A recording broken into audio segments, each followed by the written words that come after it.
Oh boy, do I have some book recommendations for you. I read 4 books in February and loved all of them. I would recommend all of them, so let's go through them. First, I read Sharp Objects by Gillian Flynn. I gave this 4.5 stars. This is a crime thriller about a reporter named Camille Preaker who is assigned to report on 2 missing little girls in her hometown called Wind Gap. So she goes back home for a summer, reconnects with her roots, lives with her family again, and is trying to solve the murders. It's a really good story about the cycle of abuse. There are a bunch of twists and the writing is amazing. Then I read Bunny by Mona Awad, which I gave 4 stars, and this is a really weird, fever dream, which was super fun. It's about this student named Samantha who's in a really prestigious MFA writing program. She's in an all-female cohort with 4 other girls who are in this really cliquey group that she calls the Bunnies because they call each other Bunny. It was just a really fun book that's left open to interpretation. If you don't like books open to interpretation, you would not like this. Then I read If Beale Street Could Talk by James Baldwin. It's about a 19-year-old woman named Tish whose boyfriend Fonnie is in prison, and while he's in prison, she finds out that she's pregnant,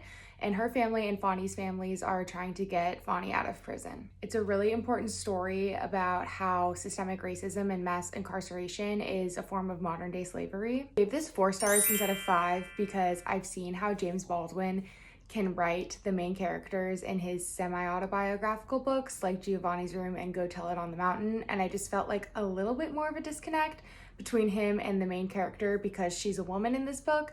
So it's still amazing, really important, great writing, but not my favorite James Baldwin book.